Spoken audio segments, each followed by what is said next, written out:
আমার একটি প্রশ্ন আছে, আমি শুনেছি যে রমজান মাসে 30 দিন জান্নাতের দরজা খোলা থাকে এবং জাহান্নামের দরজা বন্ধ থাকে, কিন্তু সেই 30 দিনের রমজানের মধ্যে যদি কোনো হিন্দু মারা যায় তাহলে সে কোথায় যাবে?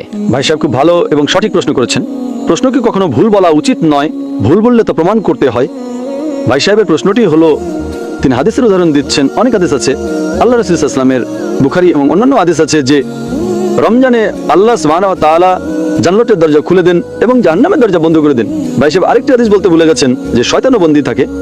তো তিনটি বিষয় একসাথে, আল্লাহ সুবহানাহু ওয়া তাআলা শয়তানকে বন্দী করেন। তো ভাইয়ের প্রশ্ন হলো, যদি রমজানে 30 দিনের মধ্যে কোনো হিন্দু মারা যায় তাহলে সে কোথায় যাবে? অনেকে প্রশ্ন করে, শয়তান শিকলে বাঁধা থাকে, শৃঙ্খলবদ্ধ, কড়া, হাত করা তো বলতে পারবো না, কড়া কড়া শিকলে বাঁধা। শয়তান শিকলে বাঁধা থাকে, তবুও আমরা দেখি গুনাহ হচ্ছে। যদিও রমজানে গুনাহ কম হয়, তবু গুনাহ তো হয়, তাই না? তো শয়তান শিকলে বাঁধা থাকে, তাহলে গুনাহ কেন হয়? এটাও একটা প্রশ্ন কি না? যদি শয়তানকে আল্লাহ তাআলা শিকলে বাঁধা রাখে রমজানে, আমরা দেখি তবু চুরি হয়, হয় কি না? কম হয় কিন্তু হয়। তবু লোকেরা মদ্যপান করে, কম পান করে। যখন শয়তান শিকলে বাঁধা, তবে কেন এই ভুল হয়?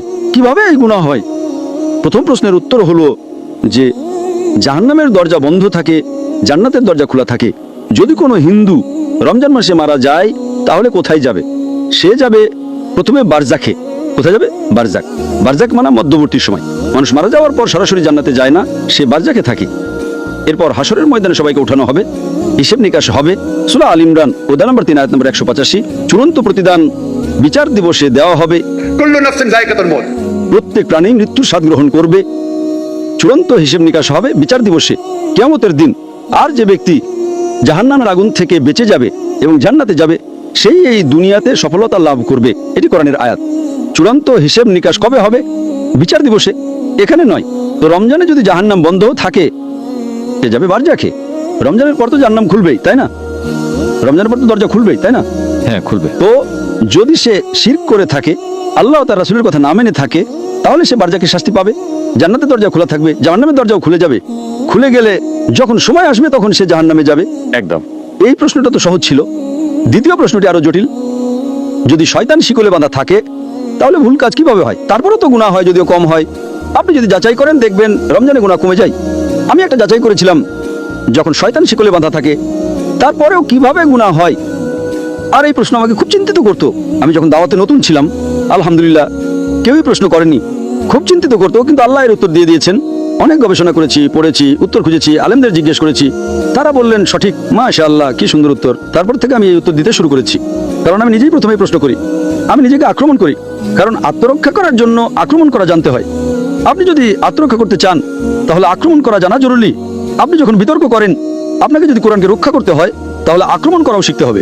আক্রমণে পারদর্শী হলে আপনি নিজেকেও রক্ষা করতে পারবেন। তো আমি এর উত্তর দিচ্ছি। আল্লাহ রাসূল সাল্লাল্লাহু আলাইহি ওয়াসাল্লাম বলেছেন যে শয়তান শিকলে বাঁধা থাকে। শিকলে বাঁধা থাকে। শয়তান মরে যায় না, জীবিত থাকে, কিন্তু শিকলে বাঁধা থাকে।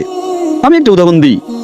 ধরুন একটা সিংহ, বাঘ শিকলে বাঁধা আছে এবং শিকলটা 10 ফুট লম্বা। আপনি দূরে দাঁড়িয়ে আছেন, আপনি জানেন শিকলটা খুব মজবুত, তাই আপনি ভয় পাবেন না, তাই না? ভয় পাবেন না তো, শিকল মজবুত, কিন্তু শিকলটা 10 ফুট লম্বা। যদি একটা বাঘ বা সিংহ শিকলে বাঁধা থাকে আর শিকলটা 10 ফুট লম্বা হয়, আপনি 30 ফুট দূরে আছেন, শিকলটা মজবুত, আপনি কি নিরাপদে থাকবেন না? ভয় তো লাগবেই। ভীরু হলে ভয় লাগবে, তাই না? এমনি তো সিংহ ছাড়াও ভয় লাগতে পারে, কুকুর দেখে পালিয়ে যাবেন, বিড়াল দেখে পালিয়ে যাবেন। কিন্তু আপনি যদি 30 ফুট দূরে থাকেন তাহলে তো নিরাপদে থাকবেন, তাই না? হ্যাঁ কি না?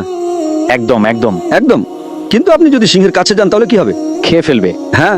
তো আল্লাহ রাসূল সাল্লাল্লাহু আলাইহি ওয়াসাল্লাম যখন বলেন যে রমজানে শয়তান শিকলে বাঁধা থাকে, এর মানে হলো আপনি শয়তানের কাছে যাবেন না। ঠিক। আপনি রমজানে বলবেন না আমি জুয়ার আড্ডায় যাব, রমজান মাস আমি মদের দোকানে যাব, তাহলে দোষটা কার? আপনার। তাই রমজানে শয়তানের শক্তি কমে যায়, কিন্তু শয়তান মরে যায় না।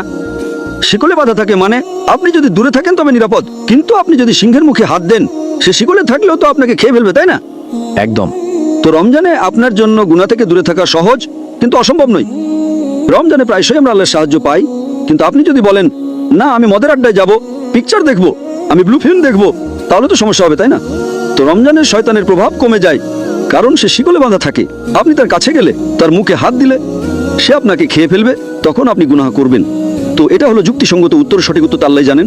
এটা একটা যুক্তিসঙ্গত উত্তর, হাদিস ঠিকই আছে, কিন্তু এর মানে হলো আপনাকে আরো বেশি মনোযোগ দিতে হবে এবং রমজানে আল্লাহর ইবাদত করার জন্য আপনার কাছে আরো বেশি সময় আছে।